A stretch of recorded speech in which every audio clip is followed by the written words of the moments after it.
Yeah, this is a #1 Davis Keyseater. We got this recently mostly because we wanted any potential spare parts and the cutters, which the cutters came with it were mostly wiped out. So that might have been a mistake, but anyway, we got it. If we ever need a gear, I believe the crosshead and the bowl gear and all that is the same. They made this, the earliest manual I could find on it was 1893. They may have made them before that, and they had electric kits in the later years. This might have had an electric kit, might have been added on. It's hard to say. This was gas welded out of two pieces, so the factory could have done that in early years, or it could have been something that somebody's shop made. But they were originally for line shaft operation or steam operation was the original idea way back. And I got kind of interested once I saw some information. Where I started getting information was from the Vintage Machinery website, which is ran by Keith Rucker. He also has a YouTube site, a lot of you are familiar with. But I got in there and I started looking at more things about Davis once I realized that this is a #1. This was where they started before 1900. And it seemed wacky. I thought this was something somebody had added on at first because they were missing part of the table, and no, that's just the way it was originally designed. The other ones that I've been around were newer. So this feeds at the back of the cutter, and we'll go grab a cutter in a little bit for those people that aren't familiar with the Davis at all. It's just a bunch of series on a broach, so it's like a saw. I could be wrong, but it's only thing I can see on this, because it pins in here the same as our #4 does, and it would have to be swinging. You'd have to have this so that your cutter, every time you pushed it, you'd be pushing further away at one side, and the bottom would be hinging off that. It would be a nightmare. This would be just a nightmare to cut a key with, because you could, what you do, what I think I would do is I'd set where my final cut should be so that this came out straight at that point, at the depth that I wanted, then back it way off, move my piece to be cut into that area, and then go forward. But fairly early on, they figured that there was a better way, and that was when they came out with, well, they had another one they came out with, which was just plain cheaper. It was a #2. And it has a less reduction. It still had a gear down here, but it was about half that size, smaller tables. And then they came up with the 4 and the 5, which both of the 4 and the 5 have a table that moves instead of this moving. So you still have an overarm here that holds the top of your cutter, but it holds it straight all the time. And your table moves to make your cut, which is a lot more what's the word I'm thinking of? Well, cosmopolitan would be close enough. Anyway, it's a lot slicker. It's almost like CNC compared to what this is. I mean, when you're talking cutting, where the cutter is always traveling straight. I mean, that's just light years ahead of this concept. We probably will never use this. We might use it for parts. I'll go cover it back up after we make this video. They also had a 3. And the 3 looked, from the pictures, I couldn't find a lot of information, but it looked like it was a moving table version of the little 2 that was real small. And then there's another one they've got. We'll go in and look at our 4. And that's called a 15, which is their newest version. And I don't know exactly when that came out, and that has a feed on it so that instead of running the feed back and forth manually, you're doing it with an air cylinder. When I first had heard about that, I thought it was some kind of a fancy drive and would continue to work, and it's just some kind of a valve switching for air cylinder to push it away or push it towards it. And it would be a little more convenient. It looks in the later information like they had discontinued the 4, and 4 is just slightly smaller than the 5. It's like the 4 is a 30 1/4 by 30, no, yeah, no, it's 24 1/4 by 26. versus the 5 is 30 1/4 by 31. So the 5 has quite a little bit bigger on the table.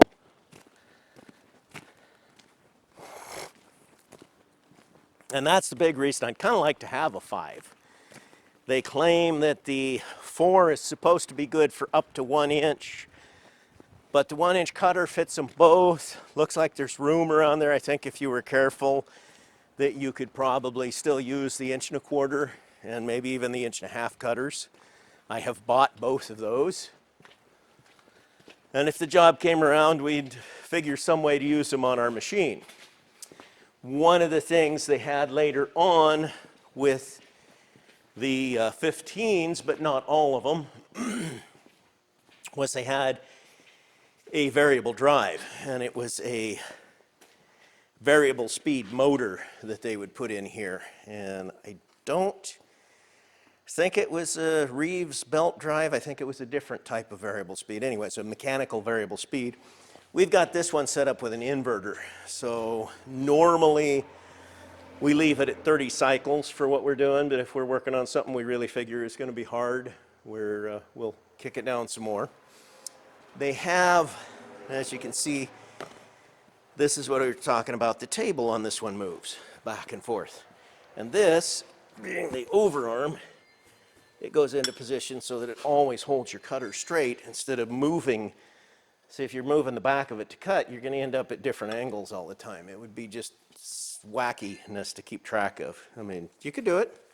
Also, the number 1, when you're just out looking at things, the number 1 does not have a number on the door. It's just a Davis. This is a number 4, which I knew right off because it said so on it.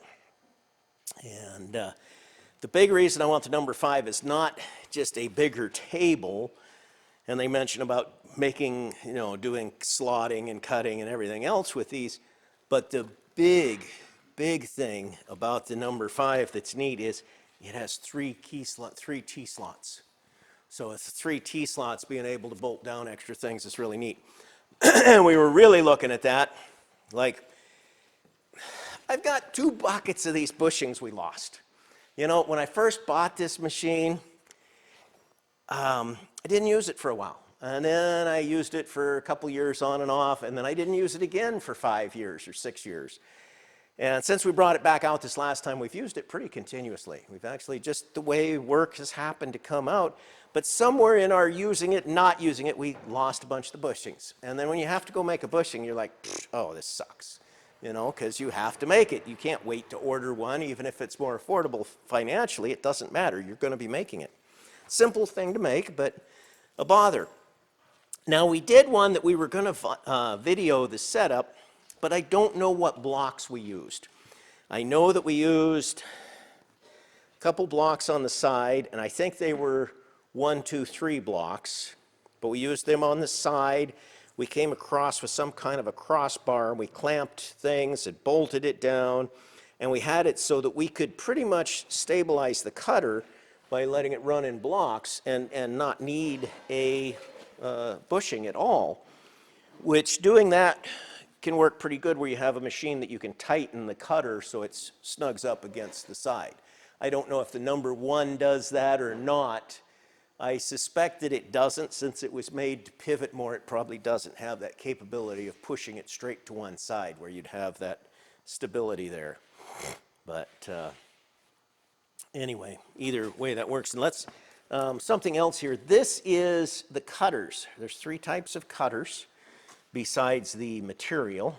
And you could have ones that were carbide tooth, although I've never seen anybody offer them.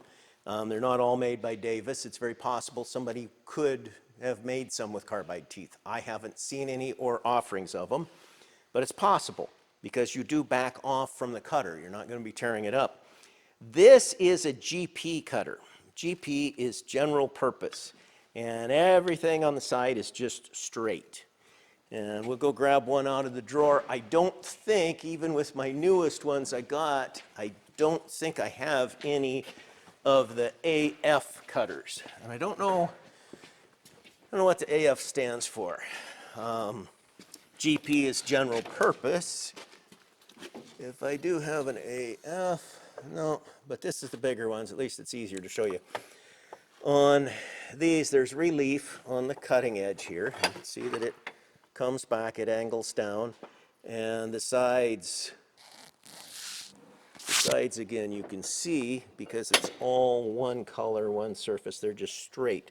On an F series, AF, which two of them that I just ordered claim to be AFs, it would be relieved back away from this cutting face here too. There would be some relief from the cutting face back this way. And so it would be a little bit harder to cut, to grind. And then they have another one that they list, that Davis lists, which is an AFS, which is an AF staggered. And they have this here offset. So this one here would have a groove cut in it past this, and then the next one would have this outside cut away. So you'd have different teeth, and these teeth would be a lot closer. So it's not like they just take this broadly spaced one and cut them down. It would be one with a lot of closer spaced teeth, but a little area on each one, and it bites in easier. So that takes less pressure to do the cutting with. And again, we notice how this is a 1-inch shank, and then it's 1.5 inches on the width. 1.25 inches is still 1 inch on the shank. We haven't tried it yet, but I'm thinking that it probably will fit fine in the number 4, and it appears that the 4 and the 5 use the same gears. I think there may be a clearance problem, but we'll find out. I'd like to find a 5 that is, by the time I add shipping and everything, I'm not going to spend thousands for it, and that's what I see them listed for right now.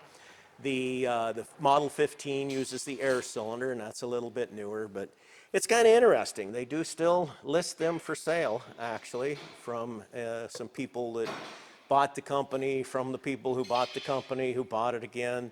Not a whole lot to get a hold of there as far as people, and they don't have prices listed. The last price I saw was $19.79. You could buy a number 5 brand new for $1,600, which I thought was pretty cheap in '79, really. A new car in '79, a new Impala was around $5,000, $6,000. So it was well less than the price of a car. And most machines like this being less than the price. Now, some of our cars today get too fancy, so you can't really count that. It's whatever would be your normal basic car as a price. And an Impala was a normal car. That was about as normal as you could get then. Yeah, that was a white bread car. Wasn't really a sports car. It wasn't the micro car. It was just a car. Not too fancy. Cadillacs, I think '79, I think they were around $12,000, $14,000 for a Cadillac, if I remember right. Could have been as high as $18,000 for a dressed out one. But anyway, that was what it was. But that 1600 was also without the motor mount, without a few things here and there. You really didn't have everything to be able to use the machine. So that price is also a little misleading. Anyway, I thought the Davis cutter, we've been using them more and more, and it's just interesting, so I figured I'd talk on it a little bit.